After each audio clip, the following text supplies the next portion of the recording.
This just in, we're getting a breaking news where US President Donald Trump, speaking to reporters in the Oval Office, said that his envoys Steve Witkoff and Jared Kushner had briefed him about their meeting with Russian President Vladimir Putin in Moscow. President Donald Trump said the meeting between his envoy Steve Witkoff and Russian President Putin was reasonably good, but acknowledged that he doesn't know what the outcome will be after successive rounds of talks over a deal to end the fighting in Ukraine. He said, and I quote, "What comes out of that meeting, I can't tell you, because it does take two to tango. I think we have something pretty well worked out with them, very satisfied." Witkoff and Kushner believed that Putin wants to end the war.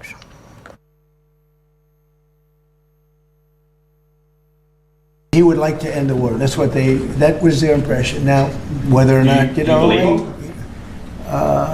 that was their impression.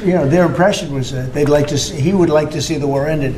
I think he'd like to get back to dealing a more normal life. I think he'd like to be trading with the United States of America, frankly, instead of, losing thousands of soldiers a week. But their impression was very strongly that he'd like to make a deal. Joining us now is CNN News 18's Akanksha Swaroop.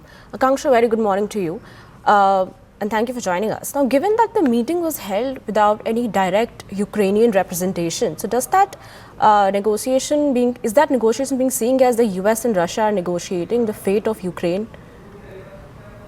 Right. So more importantly, we are seeing that there is a headway, Shreya, in the negotiations. This meeting between Vladimir Putin, Steve Witkoff and Donald Trump's son-in-law Jared Kushner was meant to be extremely significant. We all know that the initial peace plan was meant to be a 28-piece plan. Ukraine, of course, called it heavily pro-Kremlin and lopsided, which is why there was a breakthrough in Geneva more than a week ago where they brought down that peace plan to 19-point peace plan, which also incorporated the Ukrainian concerns of having a greater troop deployment from the NATO, maybe also at some point consider a NATO membership. That, of course, right now is still a mirage for Ukraine. And more importantly, they hinge around territorial concessions as far as Ukraine is concerned, because according to the initial plan, Ukraine was expected to give up on Donbass, which is their most fertile region. And that is something that Ukraine is not willing to do. But let's right now also take a moment to focus on what Donald Trump has said. He's made a very critical point over here that it seems like an overall positive meeting that Jared Kushner and Steve Witkoff have had with Putin. And most importantly, he's hinting that they want to do business. And when you see that, that also indicates that Donald Trump is now trying to bring Russia back. He's trying to woo Russia back through this peace plan.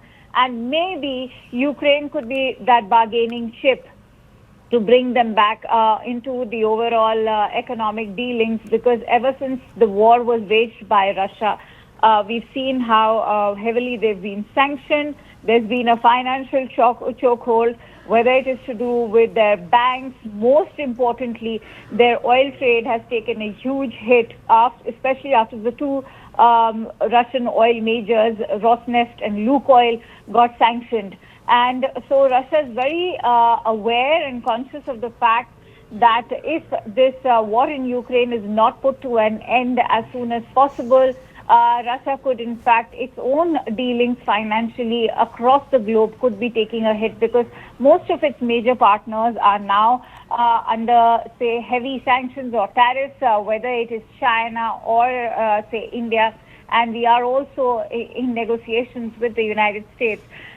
So not just Russia, but its own trading partners are also bearing the brunt.